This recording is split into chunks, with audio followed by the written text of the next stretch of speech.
آپ دیکھ رہی ہیں پولیس کا یونیفارم ہو یا کسی بھی انسٹیٹیوشن کا جو یونیفارم ہے وہ ہے تو نہیں ہے اب ہم اس کو، لیکن اب مجبوری ہے، ہم نے جاب بھی کرنی ہے اور اس یونیفارم کو بھی کیری کرنا ہے. تو ایسی صورتحال میں جو ہے وہ میرے خیال میں اسٹیٹ کے اداروں سے ریکویسٹ کی جا سکتی ہے جی اصل بات تو یہی ہے کہ وہ اگر اس میں کوئی گنجائش پیدا کر سکتے ہیں تو گنجائش پیدا ہو سکتی ہے. اور کافی یعنی یونیفارم جو ہے ان کو کافی بہتر بنایا بھی جا سکتا ہے، کافی بہتر بھی ہے، جی جی لیکن اس کو مزید بہتر بنایا مزید بہتر بنایا جا سکتا ہے. ایک اور بڑی اہم چیز جو ہے جو ورک پلیسز پہ خواتین کام کرتی ہیں وہ کہتی ہیں ہمارے کام کی نوعیت ایسی ہے کہ ہمیں کسٹمر سروس کی ہوئی مثال لے لیجئے کہ ہمیں بڑی شائستہ آواز میں بات کرنی پڑتی ہے اور ہماری گفتگو میں ہمارا دھیما اور جو لہجہ ہے وہ نرم اور شائستہ ہونا چاہیے کیونکہ یہ ہماری جاب کی ریکوائرمنٹ ہے. جبکہ اسلام اس چیز کی ہرگز اجازت نہیں دیتا کہ غیر مرد کے ساتھ جب آپ بات کریں تو آپ کی آواز میں جو ہے وہ نرمی اور شائستگی نہیں ہونی چاہیے. تو جاب کی ریکوائرمنٹ ہوتے ہوئے اگر کوئی ایسا کر رہا ہے تو ٹھیک ہے، پھر اس کے لیے کوئی مسئلہ نہیں. آپ نے کہا نرمی اور شائستگی، میں یہ کہتی ہوں کہ کیا اسلام غیر شائستہ آواز میں بات کرنے کی اجازت دیتا ہے؟ تو ایسا نہیں ہے. اچھا، فارم رہ کے بات کرنے کے لیے کہتا ہے کہ آپ کے بات کرنے سے کوئی غلط مطلب نہ جی لے. جی جی جی تو شائستہ آواز میں اگر بات ہو رہی ہے اور وہ اس میں آپ فرم ہیں تو کوئی حرج کی بات نہیں، کوئی حرج کی بات نہیں. تو یہ بہت چھوٹی چھوٹی باتیں ہیں، لوگ اس کو بنیاد بنا کے اپنے ذہن میں بہت سارے سوالات پالتے رہتے ہیں. مذہب بہرحال اسلام جو ہے وہ بڑا بہترین مذہب ہے ہمارا اور ہمیشہ آسانی پیدا کرتا ہے. چند آخر میں کچھ سوالات ہیں، باوجود اس کے مجھے یہ شدت سے احساس ہو رہا ہے کہ آپ روزے سے ہیں اور میں آپ سے سوال کیے جا رہا ہوں اور ہم مزید روزہ جواب دینے میں رکاوٹ نہیں ہے. اچھا، وہ وسوسے بہت زیادہ آتے ہیں کچھ خواتین کو، وہ کہتی ہیں جی ہم بہت وسوسے آتے ہیں ہر لحاظ سے، بچے کو کچھ نہ ہو جائے، میرا خاوند دوسری شادی نہ کر لے، میرے ہسبینڈ کا کوئی ایکسٹرا میرٹل افیئر نہ چل رہا ہو، میری ساس میرے بارے میں برا. تو ایسے وسوسوں سے یہ او سی ڈی کی شکل بعض اوقات اختیار کر جاتے ہیں. اچھا، بڑی انٹرسٹنگ بات ہے، قرآن مجید میں اس کا جواب ہے وَإِمَّا يَنزَغَنَّكَ مِنَ الشَّيْطَانِ نَزْغٌ فَاسْتَعِذْ بِاللَّهِ. اگر تمہیں شیطان کی طرف سے کوئی اکساہٹ فیل ہو تو اللہ کی پناہ لے لو. ریئلی مارولس ہے، آزما کے دیکھیں. اعوذ باللہ پڑھنے سے بھی، اور رسول اللہ نے ایک دعا سکھائی، پریکٹیکلی خود بھی ایکسپیرینس کیا، ہزاروں لوگوں کو ایکسپیرینس کروایا. ربی اعوذ بک من ہمزات الشیاطین وَأَعُوذُ بِكَ رَبِّ أَن يَحْضُرُونَ. آپ امیجن نہیں کر سکتے کہ میں نے ایسے لوگوں کو ٹھیک ہوتے دیکھا ہے جو ایلیوینس کا شکار ہو جاتے ہیں، اگلی سائیکولوجیکلی ایسی سٹیج پہ پہنچ کے، جو ہر وقت کئی لوگ ہاتھ دھوتے رہتے ہیں، کئی لوگ جو ہیں وہ کچھ اور ایسا شیزوفرینیا تک چلے جاتے ہیں. جی جی جی. تو یہ ہے کہ بنیادی بات یہ ہے کہ آپ کسی خیال کو الاؤ کیسے کرتے ہیں کہ وہ آئے اور آپ کو اپنی گرفت میں لے لے. سائیکالوجسٹ کہتے ہیں کہ بلاک لگا دیں. آپ کے اندر خیال آیا ہے، آپ اس کو آگے نہیں بڑھائیں گے. اب یہ کہ کئی لوگوں کا یہ ایسی سٹیج پہ پہنچے ہوئے لوگوں کا علاج فرق ہے کہ جو اب اتنا زیادہ ہر وقت مختلف وسوسے آتے ہیں تو ہر وقت سوچتے رہتے ہیں. اس کے لیے کچھ میڈیسنز بھی ایسی ہیں جس کی وجہ سے انسان نکل جاتا ہے اس سے، کہ جو بہت جیسے ہومیوپیتھک ایک میڈیسن ہے سیپیا، کہ آپ کے ذہن میں ہر وقت ادھر سے سٹوری چل رہی ہے، ادھر سے سٹوری چل رہی ہے، آپ یعنی ان سٹوریوں سے نکل سکتے ہیں. میں نے اس لیے اس کا نام لے لیا کہ جہاں بہت زیادہ وسوسے آتے ہیں تو یہ بیسیکلی بیماری ہے. ٹھیک ہے، اور اس کا علاج کروانا چاہیے. اب یہ ہے کہ اگر کوئی آئندہ کے لیے ٹھیک طرز عمل اختیار کرنا چاہتا ہے تو خیال آیا تو اعوذ باللہ اور بلاک لگا دیں کہ میں نے اس پہ سوچنا نہیں. ریلی آپ آزما کے دیکھیں، آپ کے ذہن میں کوئی ایسی باتیں نہیں آئیں گی. تو مجھے ایسا فیل ہوتا ہے کہ اپنے آپ کو ایسا تو نہیں بنانا چاہیے کہ جیسے گڑ پہ مکھیاں آتی ہیں یا گندگی پہ مکھیاں بیٹھتی ہیں کہ آپ کے اوپر ہر وقت یہ حملے ہوتے رہیں اور آپ اسے ایکسیپٹ کرتے رہیں. تو آپ ہی کو کچھ کرنا ہے اپنے لیے، اپنے لیے خود کریں گے تو انشاءاللہ تعالیٰ آسانی ہو جائے گی. باقی یہ کہ اس کو یعنی جو ہومیوپیتھک ایسی میڈیسنز ہیں جو ریئلی مارولس ایفیکٹس رکھتی ہیں، کوئی وسوسے خیال نہیں آتے پھر. اچھا سادہ، ایک اور سوال ہے کہ جنت میں مردوں کو حوریں ملیں گی اور عورتوں کا یہ سوال ہے پھر ہمیں کیا ملے گا؟ انہیں بھی اسی طرح سے ان کے لیے بھی ہے. ایسا سلسلہ تو نہیں ہے کہ دیکھیے اللہ سبحانہ تعالیٰ کے کلام میں بھی اور اللہ سبحانہ تعالیٰ نے جو ہمیں دین دیا اس میں بہت ساری چیزیں یعنی عورت کی رسپیکٹ اور عورت کے مقام کے حوالے سے بہت ساری باتیں اس طرح سے نہیں کہی گئیں. لیکن یہ اللہ سبحانہ تعالیٰ عادل ہے, انصاف کرنے والا ہے. وہاں تو عمر بڑھنے کی وجہ سے ایسا تو نہیں ہوگا کہ وہاں کسی کے لیے رشتہ ہی نہ ہو, یا کسی کے لیے وہاں پہ کوئی ایسا فیصلہ نہ ہو. قرآن مجید میں جب یہ بات آتی ہے وَلَهُنَّ مِثْلُ الَّذِي عَلَيْهِنَّ بِالْمَعْرُوفِ, مردوں کے لیے بھی معروف طریقے سے اسی طرح کے حقوق ہیں جیسے عورتوں کے حقوق ان پر ہے, عورتوں کے لیے معروف طریقے سے وہ حق ہے. تو اللہ تعالیٰ نے جہاں مردوں کو حق دیا وہاں عورتوں کو بھی حق دیا, اور ہم امید رکھتے ہیں کہ انشاءاللہ تعالیٰ خواتین کے حقوق وہاں ضرور سالو ہو جائیں گے. ایک استاذہ ایک سوال آیا ہے کہ میرا شوہر جو ہے وہ ایکسٹرا میرٹل افیئر میں ہے, اور اس ایکسٹرا میرٹل افیئرز ہیں اس کے, تو اور مجھے بہت عرصے سے پتہ ہے, اور میں بڑے سالوں سے صبر کر رہی ہوں, میں کیا کروں, میرے پاس کوئی حل نہیں ہے, اور وہ کہتی ہیں کہ میں چھوڑ بھی نہیں سکتی اپنے خاوند کو. پھر اجازت دیتے تاکہ وہ باہر نہ رہے, گھر میں آ جائیں. یعنی ایسا ہی ہوتا ہے نا کہ جو شخص کسی میں انٹرسٹڈ ہے تو وہ گھر سے باہر جو تعلقات ہیں, جب کوئی مرد دوسری شادی کر لیتا ہے تو وہ ایکسٹرا میریٹل افیئرز نہیں رہتے, میریٹل افیئرز ہو جاتے ہیں. ٹھیک ہے. اللہ سبحانہ تعالیٰ اسی وجہ سے دوسری شادی کی اجازت دی کہ ایک مرد اگر نہیں, یعنی اس کی استطاعت کہ وہ ایک بیوی تک اپنے آپ کو روک سکے, تو بجائے ایکسٹرا میریٹل افیئرز کے ان چیزوں کو گھر تک لیں, لیکن وہاں کم از کم عدل تو ہوگا نا, وہاں یہ تو نہیں ہوگا, پھر وہ ذمہ داریاں بھی تو آنے والی پر بھی تو ہوں گی نا. تو اکثر ایسا ہوتا ہے کہ اگر مرد دوسری شادی کر لے تو یعنی وہ جو جذبہ ہے وہ کافی مدھم پڑ جاتا ہے اور نارملائز ہو جاتی ہیں چیزیں. صحیح. تو گلے شکوے بھی مٹ جاتے ہیں کافی. تو پھر ایسا ہونا چاہیے, کیونکہ اگر کسی کو یقین ہے بلکہ اور پتہ ہے تو انہیں اجازت دے دینی چاہیے. اور عرب میں یہ کلچر بڑا عام ہے, مطلب اس حوالے سے نہیں کہ ایکسٹرا میرٹل افیئر کی وجہ سے, وہاں پہ تو خواتین شاید خود سے دوسری شادی کروا دیتی ہیں. اور بلکہ میں نے آپ کی کوئی ویڈیو بھی دیکھی تھی, آپ کسی دعوت پہ شاید گئی تھیں اور آپ نے ایک واقعہ سنایا تھا. میں عرفات کے میدان میں تھی, اور وہاں پہ ہم جب گئے ہم بہت تیزی کے ساتھ جانا چاہ رہے تھے مشعر حرام کے پاس, یعنی مزدلفہ میں. تو ایک خاتون جو ہے نا, میں واش روم کی طرف جانے لگی تو وہ USA سے آئی تھیں. وہ کہنے لگیں کہ آپ نگہت ہاشمی ہیں. میں نے کہا جی. تو کہنے لگیں کہ مجھے بہت خوشی ہو رہی ہے آپ سے مل کے, لیکن میں نے آپ سے ایک بات کہنی تھی. آپ دوسری شادی کے بارے میں جو موقف دیتی ہیں, پلیز آپ کا ایک کلپ ہے, ہر کسی کے پاس وہ کلپ محفوظ ہے. ہم بہت زیادہ فیل کرتی ہیں کہ آپ کے اس کلپ کی وجہ سے مردوں کو بڑی شے ملی ہے. تو آپ جو ہے نا دوسری شادی کے بارے میں یہ باتیں جو ہیں وہ نہ کیا کریں, اس سے ہم بہت ہرٹ ہوتی ہیں. تو میں نے یعنی وہ پھر اس کے بعد رونے لگ گئی کہ ہماری فیملی میں کس طرح سے اس بات کو ایشو بنایا جاتا ہے. اکثر میں نے دیکھا ہے لوگ دوسری شادی کرنا نہیں چاہتے, لیکن گھر میں باتیں بہت کرتے ہیں. بھئی جس نے شادی کرنی وہ شادی کر لے, لیکن دوسری شادی کے بارے میں بات کر کر کے تو بیویوں کو ستاتے رہتے ہیں. تو ستانا نہیں چاہیے. اگر کرنی ہے تو پھر عدل و انصاف کے تقاضوں کو پورا کرنے کے لیے کر لیں, ورنہ بات چیت نہیں رکھنی چاہیے, ایک دوسرے کو اذیت نہیں پہنچانی چاہیے. اور یہ تو بڑا پیارا رشتہ ہے.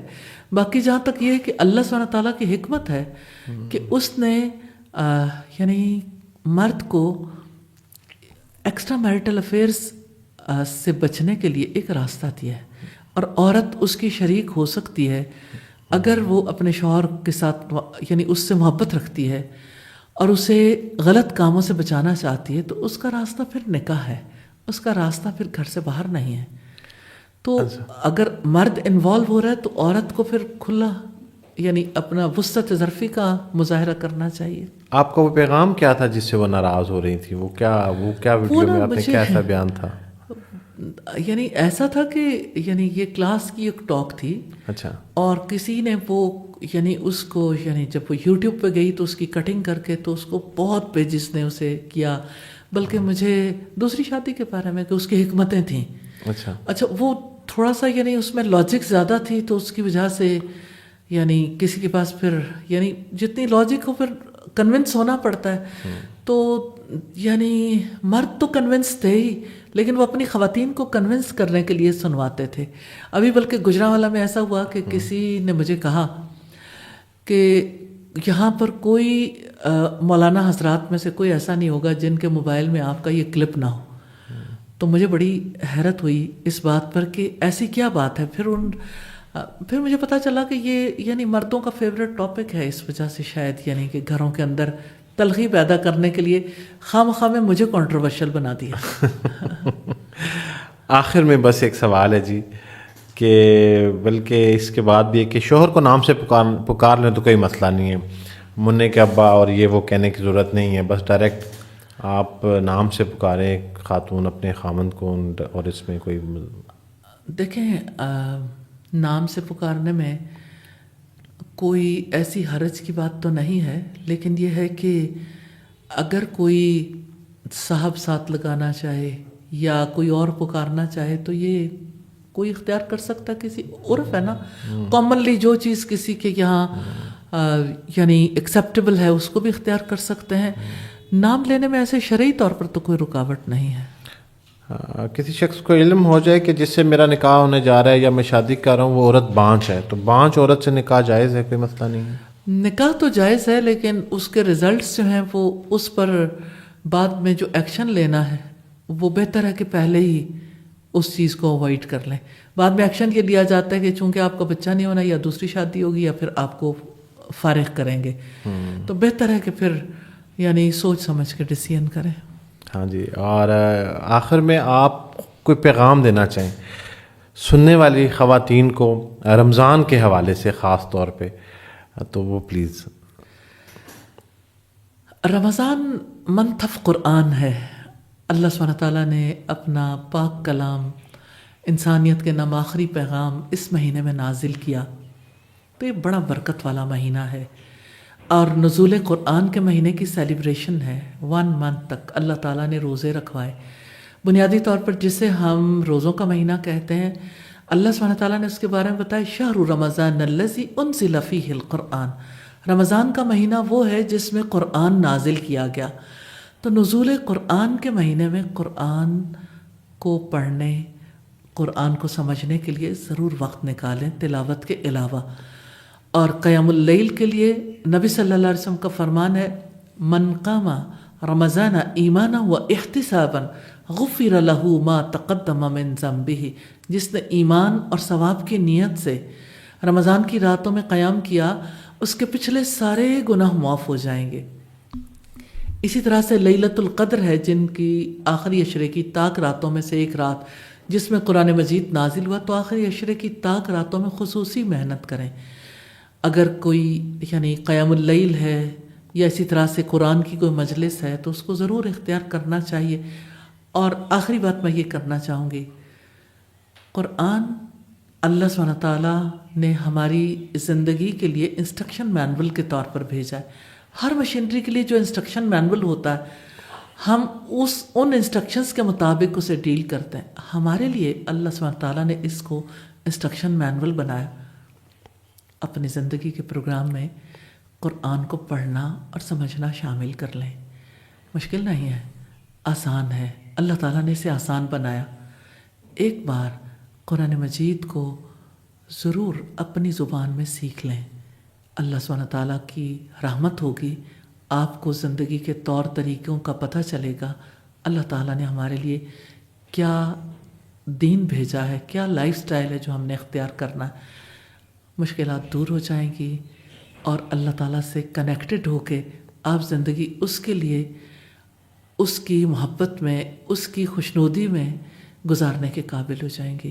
اللہ تعالیٰ آپ کو برکت والی زندگی نصیب کرے، عافیت اور سلامتی میں رکھے، اور اللہ تعالیٰ برکتوں والا رمضان نصیب کرے.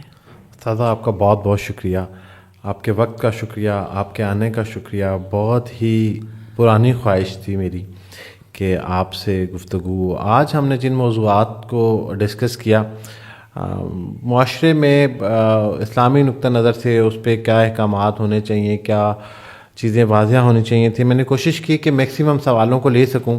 باوجود اس کے وقت اتنا ہی ہوتا ہے ہمارے پاس اور ہم اتنے سوالات کو ایک ریکارڈنگ میں لے سکتے ہیں.